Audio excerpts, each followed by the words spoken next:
Over time, shotguns went through a series of nerfs, starting with the Forsaken expansion when they moved from the power slot in early Destiny 2 to the special slot, meaning you always have access to a shotgun. But the problem was they weren't exactly balanced for you to have them all the time, and as a result, by using a randomly rolled shotgun with very high range, very high impact, and a barrel that tightened the spread, also combined with the map design of most of the maps, you didn't actually need a primary weapon to complement a shotgun because the shotgun killed so far, a primary was not necessary. Obviously, this was a problem because Bungie reeled back shotguns quite a bit. They're still very consistent, but the meters that they used to be able to kill from is at least reduced by 2. These changes is what made players shift from a desire for range to a desire for handling. But as it turns out, there's a perk that actually gives you handling without sacrificing range. I'm sure by now most of us are familiar with a perk called Quickdraw, but if for some reason you don't know the benefits of Quickdraw to handling, I made a video on that which you can find in the description below. A quick refresher on the video is that the handling stat affects the speed at which you pull a weapon out and which you put a weapon away. Effectively, the higher the handling stat, the faster the cleanup would be from one weapon to the other. So, for example, let's say I slide at somebody and shoot them with a shotgun, but it doesn't quite kill them. Now, I have some choices here. Of course, I could shoot them again with the shotgun and waste bullets. It's also pretty slow. The better option would be to just quickly swap to my primary weapon and finish up the kill. Or you could even do that in the opposite fashion, where you use a primary weapon to soften a target up and then quickly swap to the shotgun for the finishing blow. Either way, you conserve ammo, it's faster, and you afford yourself a mistake fixer where if you're caught with your pants down, you can still make it back to your shotgun in time to save you from otherwise losing the battle. So with this long-winded explanation to why having handling on shotguns is good, this will make you understand why the Astral Horizon is one of the best shotguns in the game. Previously, that title went to the Mindbender's Ambition, which was an energy shotgun. This is an aggressive frame shotgun that can get very high range stats and have quick draw. So as a result, it pretty much had the best of everything and was universally agreed on by most of the top players as being the best shotgun in the game. In fact, if you wanted a Mindbender's Ambition right now, you can farm for it. It is available. The Nightfall name is called the Hollowed Layer. What makes the Mindbender's Ambition so strong is it's an aggressive frame shotgun, which is high impact, with the quick draw perk and other perks that also benefit the range and kill distance, so it's very clearly one of the best shotguns. If you wanted a shotgun with quick draw in the kinetic slot, well, previously the best one you could do is a rapid fire frame, which has an abysmal one-hit kill distance, so pretty much, if you wanted to use any energy primary weapon, you had to handicap yourself in the shotgun department, unless you wanted to run the exotic Chaperone, but that's a slug shotgun, and the playstyle is very different from a pellet shotgun like the Mindbender's Ambition. If you wanted to be the most effective shotgunner you could possibly be, you would use a Mindbender's Ambition and a kinetic weapon pairing like the Thorn, Spare Rations, Ace of Spades, etc. It had to be a kinetic weapon because if you wanted to use an energy, not having quick draw and an aggressive frame left you at a big disadvantage. That was until Trials of Osiris released, and in the loot pool exists a shotgun that is aggressive frame with quick draw, and it gets even better. This shotgun can have a perk called Opening Shot, which improves the consistency of the shotgun even further. To me, the existence of a kinetic shotgun on par with the Mindbender's Ambition has legitimately opened up half the game to me. There are so many energy weapons that I love to use, but just can't at a competitive level because it just does not compare to Mindbender's Ambition. So, to me, getting this shotgun has improved my day-to-day play experience by so much because a lot of the time I'm forced to be in skill-based matchmaking brackets, and you can't just play around with whatever weapon you want because everybody's using the most effective loadout possible.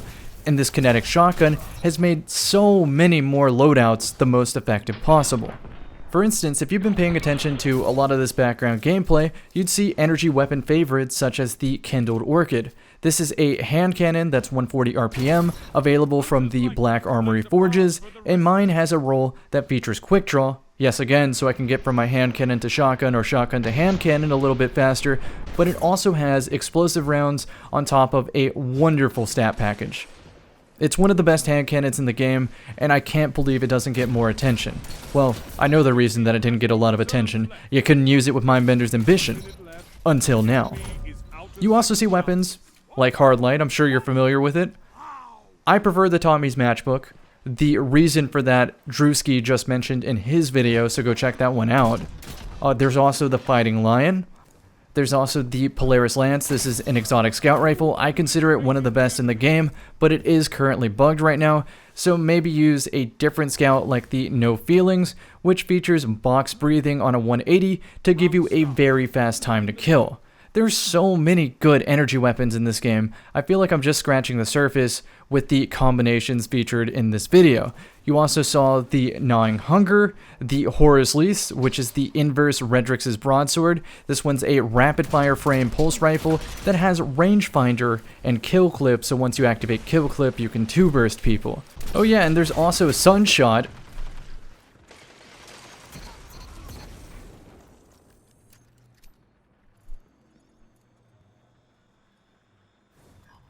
Switching gears, let's talk about how to obtain the Astral Horizon.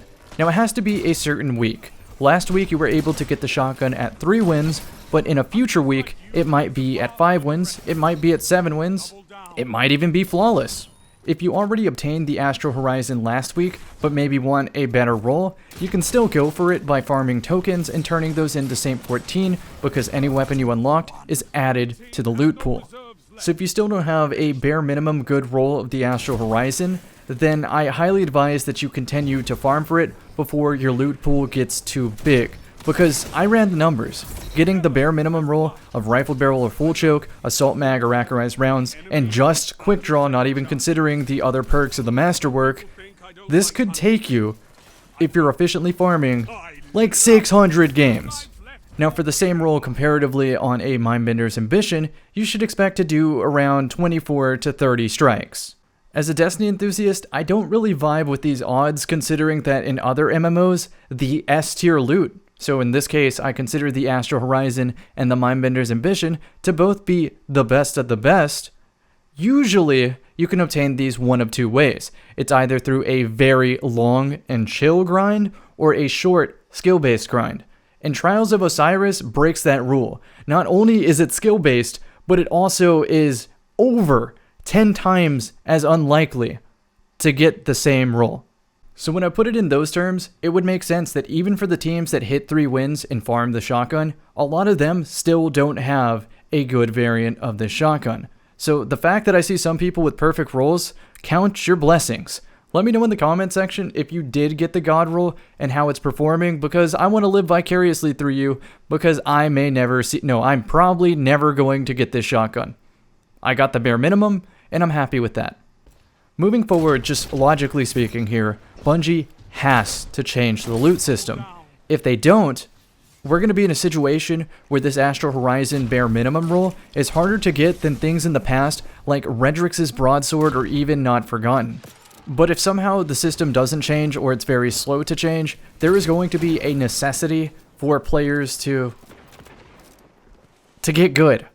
And I'm going to do my best to make guides. I'm going to do my best to help people out. I'm not going to necessarily carry you to the shotgun, but I'm going to try to help out lesser players to show them the ropes, show them the skill set, teach a man to fish, and not only that, but teach a person how to like playing Destiny, even if you're winning, even if you're losing. I think all this combined, if you set your sights on improvement, this shotgun is doable. It doesn't matter if it's at 3 wins, 5 wins, 7 wins, or flawless. This is doable.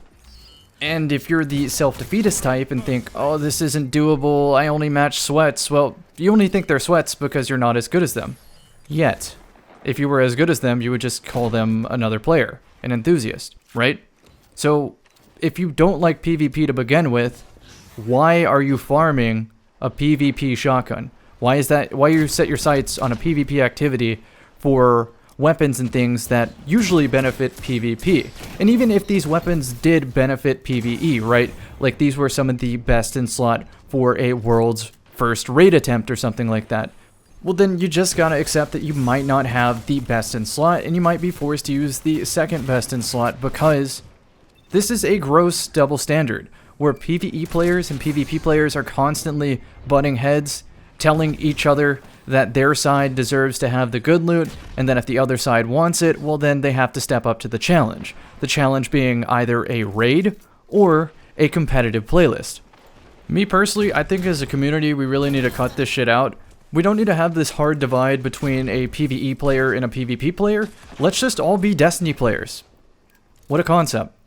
And being a Destiny player means accepting that a best in slot might come from an activity that you do not prefer.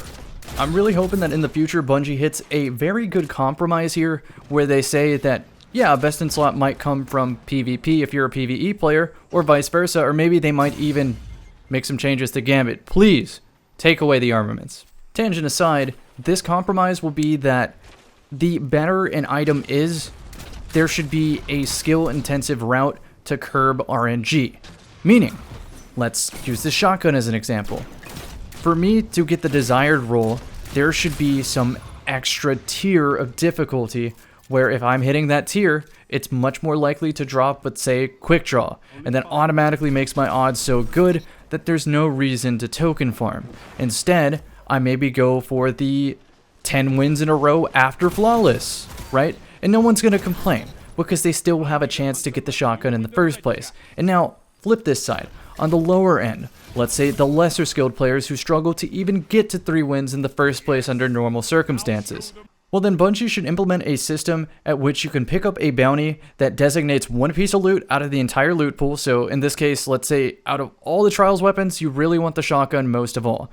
Well then what you do is you select the shotgun bounty and you do that required thing. And you can get a couple of these a season, maybe one a week. Let's just say the requirement is play 100 games. Now that does sound like a lot, but if you can't win 3 games in the first place, surely playing 100 games will have you have enough experience to at least come close to it. And even if you crash and burn, at least you get a consolation prize. So on the low end, Bungie needs to add more consolation prizes, and on the high end, Bungie needs to give you more opportunities to curb your RNG, so players feel rewarded for going above and beyond, which usually goes hand in hand with liking the game. So now wrapping back around to the start of the video, I got this shotgun called the Astral Horizon, and it is as competitive as the Mindbender's Ambition, which affords me all sorts of new playstyles that can be competitive enough to hang in skill-based matchmaking brackets. So, although I have obtained what is most important to me in the Trials of Osiris loot pool, that does not mean I'm going to now stop playing Trials of Osiris, because at the end of the day, I really like playing PvP, and I don't need a reward dangling in front of me to make me play the game modes. I just like playing the game. I like Destiny. Now by contrast, my favorite raid is the Last Wish, but I've done that hundreds of times, to the point where I'm actually just sick of doing the same activity over and over again with no variation. That's the difference between PvP and PvE.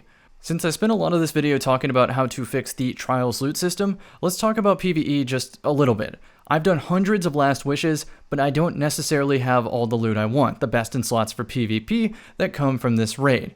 And I'm no closer now than when I started. It's just straight randomness. So I'm hoping that in the future, Bungie makes a revitalization of old raids with intense difficulties, mythic difficulty, grandmaster, whatever you want to call it, where completing the challenge lets you curb some RNG, so that at long last, no matter how unlucky you are, you can get good enough to finally have that best in slot, which will, for me as a Destiny player, as someone who prefers PvP, to have an additional tool to use that is competitive within the realm of skill-based matchmaking.